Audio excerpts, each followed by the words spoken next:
네, 안녕하세요. 이제 5주차 첫 강의 또 시작하도록 하겠습니다. 지난 시간에 우리가 태분인 회로에 대해서 좀 했는데 잠깐 또 복습하고 넘어가죠. 사실 태분인 회로를 우리가 배우는 이유는 어떤 복잡한 회로를 이렇게 좀 등가적으로 잘라서 해석하는 방법에 대한 기법인데요. 이걸 잘 해놓으면은 이제 앞으로 여러 가지 이제 회로 해석을 할 때 도움이 됩니다. 그래서 여러분들 다시 한번 말씀드리면 이렇게 어떤 회로든 이렇게 잘랐을 때 어떤 회로를 이렇게 잘랐을 때 자른 면의 단자를 기준으로 해서 전화번이 있으면 그 부분은 없다고 생각하고 단락을 시킨 다음에 그 전체 그 단자를 중심으로 한 전체 저항을 구하는 것을 이제 등가 저항을 구한다고 하고요. 두 번째로는 다시 그 단자 간에 흐르는 전압, 자른 부분에 대해서 걸리는 전압을 또 알아냄으로써 결국은 그 전압을 전압원으로 하고 등가 저항을 직렬로 연결된 등가 저항으로 연결하는 회로로 다등가적으로 처리할 수 있다는 것이 이제 기본적인 개념입니다. 그래서 이제 몇 가지 그 테스트를 통해서 우리가 지난번에 한번 해봤죠. 다시 한번 설명드리면 지금 이런 회로를 이렇게 딱 잘랐을 때 이 전체 등가 저항은 요 전원이 없다고 생각하고 우리가 구한 것이 이제 되겠죠. 그래서 테브린 등가 저항은 어떻게 보면 두 개의 병렬 저항을 통해서 우리가 이제 구했죠. 3과 6의 병렬 저항을 통해서 구하고 그 다음에 요 전 단자에 걸리는 전압은 우리가 여러 가지 이제 방법을 통해서 구하는데 테브린 등가 회로를 본다 그러면 테브닌 등가 회로로 요 단자의 걸리는 VT를 계산해 준다 그러면은 요 VT는 우리가 전압 분배 법칙을 사용해서 구해봤더니 24V가 나오더라. 그렇게 구한 것이죠. 그렇게 해서 24V의 전원과 등가 저항 2ohm으로 우리가 연결된 회로로 이 회로를 이제 만들 수 있다는 것이었고요.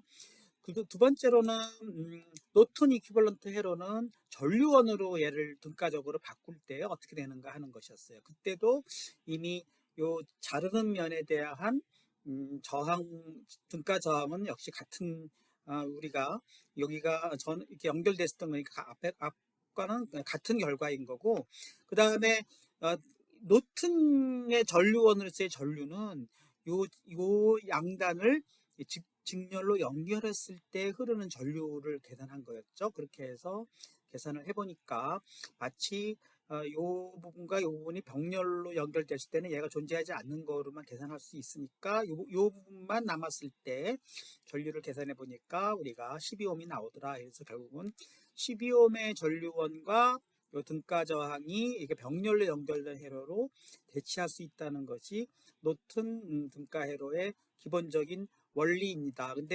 피스파이스로도 한번 검증해 볼 수가 있는데요. 그 부분을 제가 한번 보여드리도록 하겠습니다. 첫 번째 피스파이스로 한 부분을 한번 넘어가 보도록 하죠. 이 두 가지 예만 가지고 피스파이스에서 우리가 잠깐 다룰 때 똑같은 문제를 피스파이스를 다룰 때 우리가 사실은 이게 체험판이다 보니까 이게 세이브 에즈 기능이 오픈 프로젝트 해가지고 우리가 기존에 있는 프로젝트를 열어보도록 하겠습니다. 그럼 제가 만들어 놓은 피스파이스에서 예를 들면 데이4의 EX1 대분인 회로 요걸 한번 열어보도록 하겠습니다. 요걸 열어서 한번 열기를 누르면 지난번에 작업했던 것들이 이제 들어오게 되죠. 그걸 보겠습니다. 이렇게 들어오고 그 다음에 이제 이 상태에서 저희가 우리가 이제 조금만 기다려 보면 모든 이제 파일들이 이렇게 열리게 되는데요. 다 열어졌습니다. 그래서 기존의 회로들을 이제 다른 이름으로 저장하는 방법을 한번 알아보도록 하겠습니다. 그러면 첫 번째 예제는요. 요 그림을 가지고 제가 미리 그려놓은 피스파이스 화면인데 얘를 다른 이름으로 한번 저장해 보도록 하겠습니다. 과연 그것이 되는가. 그래서 이게 된다 그러면은 요걸 수정해 가지고 만들어 볼 수가 있죠. 그래서 파일 다른 이름으로 저장이 안 되죠. 그러니까 이 부분이 저는 좀 이게 좀 마음에 안 드는 거예요. 그래서 이거를 다른 이름으로 저장할 때는 제가 한번 체험판이 아닌 경우에 하는 방법으로 제 나름대로 터득한 방법을 한번 설명해 드리도록 하겠습니다. 여기 보시면은 폴더로 가셔가지고 예를 들면 원래 피스파이스 폴더가 어디죠? 저 같은 경우는 영문으로 만들려고 그랬죠. 그래서 영문으로 이제 pSpice를 만들어 놓은 부분을 클릭해서요. 지금 사실은 이제 이 프로젝트 단위로 형성하다 보면은 여기서 .obj 파일하고 그 다음에 요 폴더명 요것이 이제 두 가지가 한 쌍으로 이루어집니다. 그래서 만약에 내가 day 4에 ex1 태분이라는 헤더를 다른 이름으로 저장한다 그러면 요거를 클릭해서 네 일단 그러면 기존 거는 일단 닫고 들어가야 되겠네요. 그럼 얘를 일단 그냥 닫아버리고요. 이렇게 닫아버리면 뭐 노로 해서 닫아버리고 지금 붙인 거를 세이브 안 하겠다는 뜻이니까 그냥 얘를 컨트롤 C 컨트롤 V를 합니다. 그는 이제 복사된 것이 저장이 될 거예요. 그쵸. 복사본이 저장이 됐으니까 요거를 다른 이름으로 저장하는 것입니다. 데이4에 지금 원래 이거는 있었고 이렇게 이름을 클릭해 가지고 얘를 뭐 데이5에 그쵸. ext 태분인 뭐 일단 ex 이름은 또 나머지는 똑같이 하고 day5에 ex 2라고 이름 붙이겠습니다. 이런 식으로 다른 이름으로 저장해서 태분인의 OBJ로 얘를 저장해 놓으면은 얘가 이제 이름이 바뀐 상태로 바뀔 것이고요. 두 번째로는 그거에 해당되는 요 폴더도 하나 존재를 해야 되니까 요것도 컨트롤 C 하고 또 컨트롤 V 한 다음에 네. 이렇게 그러면 또 폴더가 복사본으로 저장됐을 겁니다. 같은 이름으로 해주세요. 그렇게 해서 여기도 dx5 그다음에 여기도 ex2로 바꿨죠. 그럼 ex2로 이렇게 바꾸면 제 나름대로 그다음에 뒤에 복사본이라는 이름은 없어야 되겠죠. 그럼 또 복사본이라는 이름만 이렇게 없어지면 프로젝트 명의 하이픈에 pSpice files라는 폴더명으로 되어야 됩니다. 그렇게 바꿔주게 되면은 네, 여기까지 바뀌었죠. 그러면은 이제 이 두 개가 한 쌍이 됐기 때문에 이제는 여기를 이렇게 열어보면은 이 안에 스키메틱스 그 다음에 여러 가지 사실은 이제 그쵸 여러 가지 이름들이 이 안에 이제 복사본들이 그대로 저장이 되어 있습니다. 그래서 이거는 우리가 딱 안에 그 안에 있는 건 따질 거는 없이 일단은 그 OBJ랑 그다음에 OBJ랑 뭐죠? 그 폴더명만 이렇게 다른 이름으로 저장해 놓고 그 다음에 아까 뒤에 day5에 ex2 대분인 2 얘를 한번 더블 클릭해 보도록 하겠습니다. 그러면 어떤 일이 벌어지냐면은 지금 제가 이름을 바꾼 pSpy 파일이 복사본이 저장이 될 것이고 기존에 있는 보존된 채 우리 가지고 우리가 마음껏 또 얘를 확장해 나갈 수 있지 않을까 이렇게 생각됩니다. 결국은 그려보겠습니다. 그러면 얘도 우리가 지우고 한번 그 다음에 얘도 필요가 없죠. 이건 좀 전류원이니까 그럼 전류원을 지우고 다 지우고 지금 얘는 필요하네요. 그러니까 얘는 어차피 요 아래에서 필요한 거니까 요것도 좀 필요하고 그럼 얘는 이 상태로 조금 이렇게 움직여 놓고 하도록 하겠습니다. 그럼 여기서 이 상태로 이렇게 놓고 얘도 필요 없으니까 얘도 날리도록 하겠습니다.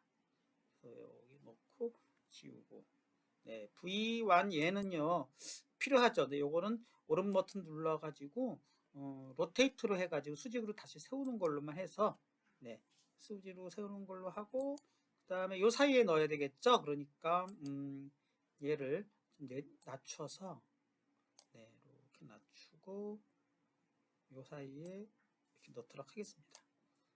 아이고 그러면 요거는 와이어를 일단 없애야 될 것 같습니다. 와이어를 일단 없애고 이 상태에서 얘를 요 와이어의 끝을 요쪽으로 연결시키는 거니까 연결시키고 얘는 직각으로 꺾어야 되겠네요.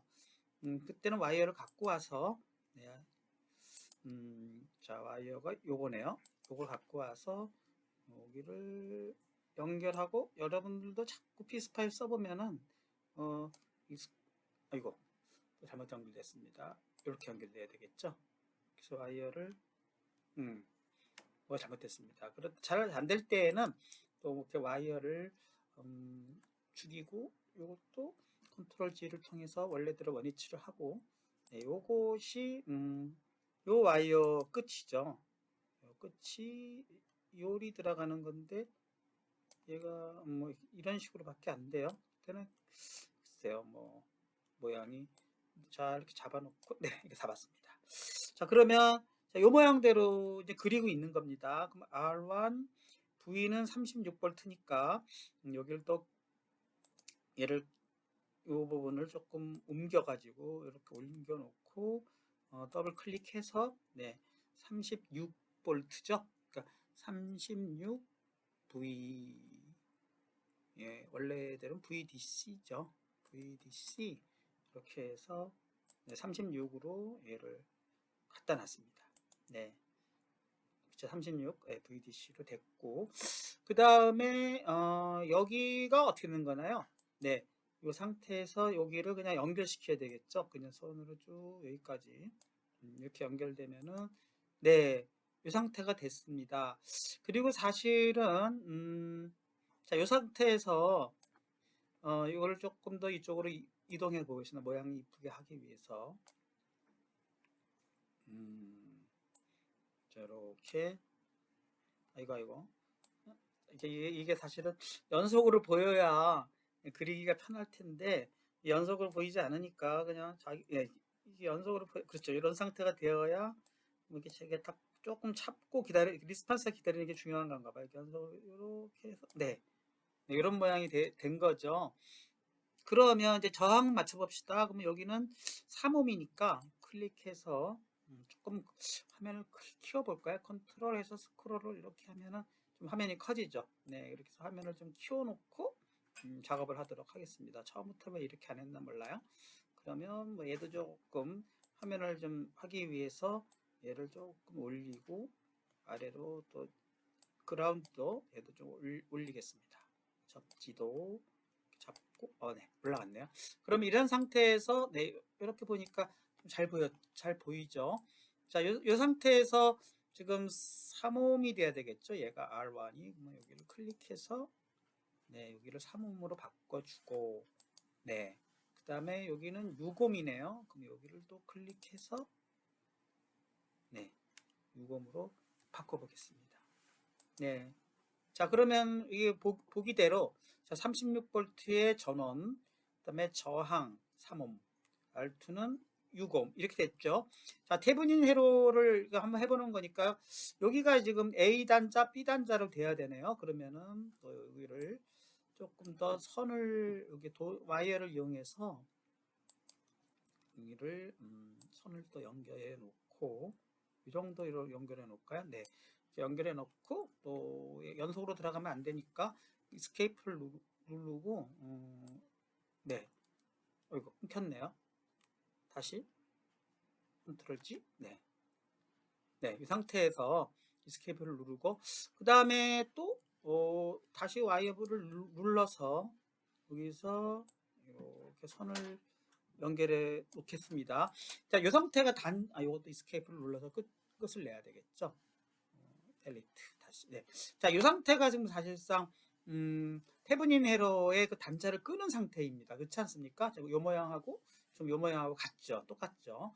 자, 이 상태에서 우리가 이 전체 저항을 구하는 거는 우리가 이미 이거는 일단 뭐라 그러죠? 그 뭐라 그러나요? 네.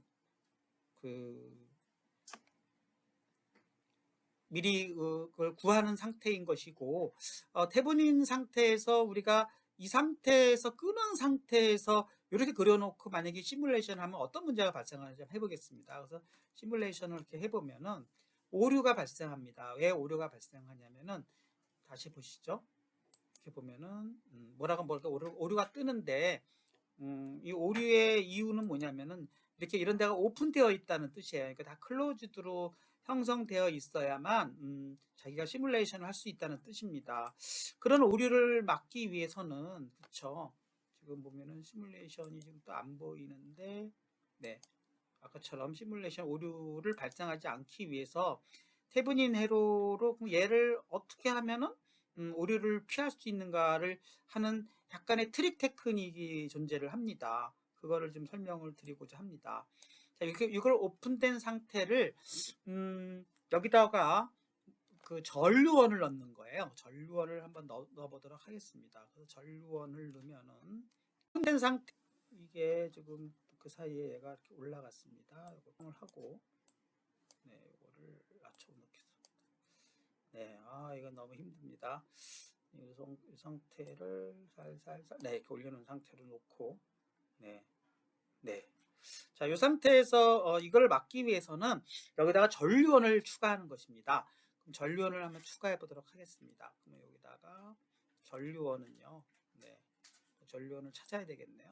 여기다 이렇게 오른쪽 버튼을 누르고 전류원을 찾기 위해서는 요거를 추가를 해서, 네, 전류원은 여기서 소스에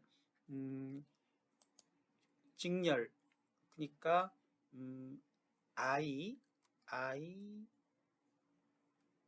그쵸, IDC 이렇게 치면은 전류원이 추가가 되지 않을까요? 네, 추가되네요. 자, 이 상태로 얘를 IDC죠, 얘죠.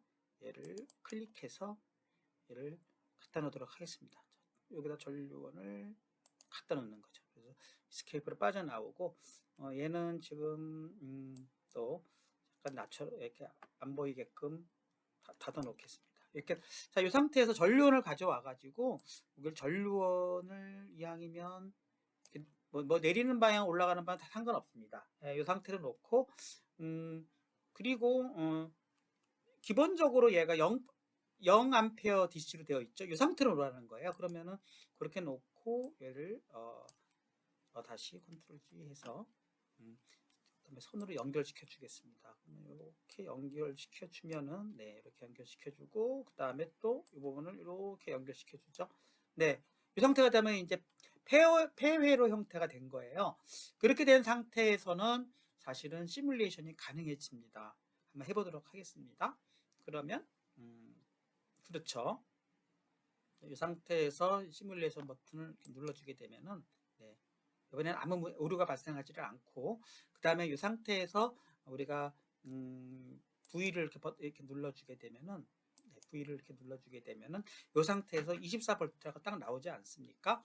그러니까 이것이 이제 제가 태분인 회로를 피스파이스로 우리가 확인해 볼 수 있는 길이 되겠습니다. 확인해 보죠. 여기가 아까 우리가 24V가 나왔는데 이 부분에서 24V가 나왔고, 그쵸? 그 다음에 또 뭐죠? 저항은 우리가 지금 알 수 없지만, 저항은 어차피 우리가 만약에 저항을 구한다 그러면은 여기에 흐르는 전류를 알아야 되겠죠. 전류를 우리가 안다 그러면 전류는 어떻게 구할 수 있을까요? 그쵸? 저항은 여기서 알았다면, 그쵸? 전류는 우리가 어떻게 구했죠? 그러면 전류는 또 우리가 태분인 회로로 분석한다 그러면은, 그렇죠. 여기를 도선으로 연결했을 때 여기에 흐르는 전류를 구하면 되는데, 그 방법을 태분으로 쓰는 방법은 조금 아닌 것 같습니다. 그 부분은 빼버리죠. 네. 자, 이와 같은 방법으로 우리가 체크를 해볼 수 있고, 그거를 이제 제가 옆에다가 똑같이 한번 태분인 회로로 한번 구성을 또 한번 해보도록 하겠습니다. 그러면 오른쪽을 이제 태분인 회로를 만든다 그러면은 얘를 어떻게 할까요? 이왕이면은 요걸 또 좀 작게 해가지고, 네, 요 회로 전체를 그냥 오른쪽으로 뒤집어 버리겠습니다. 그게 가능해지겠죠? 또 화면이 또 좀 늦어지는데 너무 늦어서 좀 못할 지경이에요. 네, 됐습니다. 자, 이런 상태에서 오른 버튼을 누르고 미러링 허리즌탈로 해버리면은, 네, 이렇게 바뀌지 않습니까? 자, 이런 상태에서 얘를 뒤집어 놓고, 그 다음에 V와 I 이걸 다 없앤 다음에, 네, 자, 요 상태에서 이걸 태분인 등가회로 만들 수 있는 것이죠. 자, 이렇게 만들고, 그 다음에 우리가 계산한 대로 또 한번 표시해 보겠습니다. 그럼 여기가 클릭해서 또 이번에 또 화면을 좀 키워가지고 여기도 조금 네 지금 반응이 느려서 네, 이렇게 키워서 여기를 24V로 만들어 보겠습니다.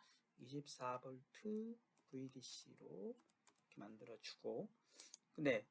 그 다음에 여기는 2홈으로 바뀌었지 않습니까? 우리가 등가열을 2홈을 구했으니까 그럼 여기를 2홈으로 바꿔보겠습니다. 네, 이렇게 구했을 때 이 전체적으로 우리가 이제 P스파이스로 지금 모양을 다 만들어 준 것입니다. 잘 보십시오. 네, 이쪽은 지금 그대로 여기는 36V에 그쵸? 3옴 그 다음에 6옴 이렇게 되어 있고 그 다음에 우리가 딱 태블린으로 끊어주는 이 단자 대신에 끊어지면 오류가 나니까 그 단자 대신에 전류원을 하나 넣어가지고 대신 전류원에 흐르는 전류를 0V로 해버리면 이게 오픈된 거랑 똑같은 효과라는 것이죠. 이렇게 해서 이 폐회 회로를 구성시켰고 그 다음에 등가 회로로는 역시 이렇게 보니까 등가 회로로는 이쪽으로 뭡니까? 이쪽으로는 24V고 이쪽으로는 뭐예요? 2옴이 흐르는 거죠. 그리고 여기도 등가적으로 봤을 때 여기가 오픈되어 있어야 되네요. 이것도 잘못됐습니다. 그러니까 또 등가 회로로 본다 그러면 여기서 오픈이 되려면 또 여기를 어떻게 바꿔줘야 될까요? 역시 여기도 전류원을 넣으면 되겠죠. 여기를 델키로 지우고 얘를 복사해 오겠습니다. 얘를 복사해 가지고 그 다음에 컨트롤 C 해서 컨트롤 V 해주면은 네, 전류원이 여기로 이렇게 네, 복사해 오고 다시 선으로 또 연결해 줘야 되겠네요. 그럼 선으로 연결을 이렇게 시켜보도록 하겠습니다. 그럼 여기를 이렇게 연결시켜주고 또 여기를 선으로 이렇게 연결해 봤습니다. 네, 그리고 이스케이프 델키를 다시 누르고 다시 얘를 선으로 해서 두 번째도 이렇게 해서 네, 이렇게 연결시켜주면 네, 요것이 태블린 등가 에러가 되겠네요. 다시 한번 정리해보면 모양을 좀 이쁘게 그리기 위해서 여기가 좀 이상해졌는데 여기를 또 클릭해서 요 정도까지 당겨 놓을까요? 아니네요. 얘는 여기도 델키로 치우고 그라운드 모양도 좀 이상하니까 다 지워버리 여기에도 왜 이렇게 됐을까요? 다 지워버리겠습니다. 그러면은 네 여기를 다 지워버리고 요 그라운드 요 모양이 이쁘니까 요 그라운드를 잡아오도록 하겠습니다. 그라운드만 잡아오죠. 그럼 이해가 되나요? 네, 컨트롤 C 해서 컨트롤 V 이렇게 해서 네, 그라운드만 요다 아이고 컨트롤 G 하고 그라운드가 어디 갔나요? 다시 갈까요? 네, 컨트롤 C 컨트롤 V 네 이렇게 해서 그라운드만 네 네네네 스케이프 누르고 네 그 다음에 네 선을 이용해서 그라운드를 연결시키도록 하겠습니다. 또 화면이 역시 작아서 제가 컨트롤하기 어려운데 성공했습니다. 네 이렇게 해주면은 볼까요? 네 제대로 되어 있나 제대로 된 것 같습니다. 자 이런 상태에서 네, 좀 역시 화면을 좀 키우고 싶은데 살짝 키우면 또 너무 커지는 것 같기도 하고 한번 볼까요? 네, 이 정도가 보기 좋을 것 같아요. 조금 더 화면을 키우면 네, 적당한 크기가 안 나오는데 네, 자, 일단은 뭐 원래들은 작게 하죠. 뭐, 네, 이 상태에서 이렇게 보게 되면은 여러분이 보시기에 제 왼쪽에는 아까 그렸던 우리 그쵸 파워포인트 상으로의 회로 그대로 그렸고 오픈된 부분을 지금 0V짜리 전류원으로 대체했고요. 등가 회로도 역시 등가 회로 그대로 그렸고 또 오픈된 부분을 0V로 대체를 했습니다. 이것도 조금 모양을 바꾸도록 하겠습니다. 제가 너무 이렇게 밑쪽으로만 가나요? 네, 여기를 이렇게 좀 잡아서 네, 여기를 잡고 조금만 이동을 시키도록 하겠습니다. 얘만 또 삐져나왔으니까 얘를 클릭해서 얘만 저거로 이렇게. 하하, 제대로 안 됩니다. 이거 서로 막 연결돼 버렸어요. 이거 한번 그대로 놔두고, 이게 왜 다 연결됐을까요? 여기를 잡아서 없애버리고, 네. 이제 연결이 다 끝나지 않았습니까? 네, 이 상태가 딱 등가적으로 된 상태죠. 여기까지 오는데 아주 그냥 고생했습니다. 네, 여러분들도 한번 자꾸 연습을 해보면서 다시 한번 정리해 보겠습니다. 요 회로를 네, 등가적으로 그렸고, 또 요거를 지금 우리가 태블릿 등가 회로를 그린 상태를 양쪽으로 다 그려봤습니다. 그리고 이것이 결국은 같은 회로만 검증해 보는 것이죠. 자, 요것도 역시 검증을 해보도록 하겠습니다. 그러면 어떻게 되나요? 네, 이 상태에서 V를 이렇게 눌러보면은, 네, 우리가 지금 잘 안 보이니까, 네, 그쵸? 자, 이 상태에서 검증이 그대로 나와야 되는 것이죠. 보겠습니다. 자, 태블릿 등가 회로로 봤을 때, 그쵸? 이 부분이, 이게 0V인데도 24V가 나오네요. 이건 잘못됐어요. 그럴 리가 없습니다. 그러면 이거를 새로 시뮬레이션 하는 방법은 아직도 제가 잘 피스파이스를 모르는 것 같아요. 그래서 여러분들한테 왔다 갔다 제대로 설명을 못 드리는 것 같은데 이렇게 제대로 안 맞을 때는 이거 일단 의심해야 됩니다. 이것이 제대로 이렇게 나올 리가 없죠. 여기가 오픈된 상태에서는 0V가 나올 수가 없는 것이고 지금 마이너스 28V 나오는 것도 이상해요. 그러니까 이건 잘못 계산된 것 같습니다. 그래서 완전히 다시 이럴 경우에는 피스파이스에 뉴 시뮬레이션 프로파일 해가지고 뭐 그냥 아무렇게나 이름을 테스트 뭐 33이라고 하겠습니다. 33으로 해서 새로 크리에이트를 하고 네 완전히 새로 리셋을 시켜버리고 이 상태에서 프로브 윈도우를 디스플레이 OK 이렇게 누른 상태에서 네 OK를 누르게 되면은 네, 자, 이 상태가 완전히 지금 리셋된 상태고요. 자, 이 상태에서 한번 시뮬레이션 플레이스를 한번 해보겠습니다. 그러면은 어떤 일이 벌어지나 이 상태로 누르고 그 다음에 V를 넣어보고 이렇게 넣어보면 네, 이게 제대로 나온 것 같지 않습니까? 그쵸? 자, 잘 보시면 이쪽은 원래 제대로 나왔었어요. 36V가 걸려서 네, R1을 통과하면서 여기가 24V가 됐고 그쵸? 그 다음에 24V가 여기 이제 흐르는 거고 자, 이 상태에서 또 마찬가지죠. 여기가 24V가 여기 24V가 걸리고 그 다음에 네, 그쵸? 여기에 그대로 이 상태가 되면 이게 양쪽이 완전히 등가적으로 같구나 하는 걸 확인해 볼 수가 있었습니다. 네, 그리고 이 상태가 사실 이제 태블릿 등가 회로를 피스파이스로 검증하는 사례가 되겠습니다.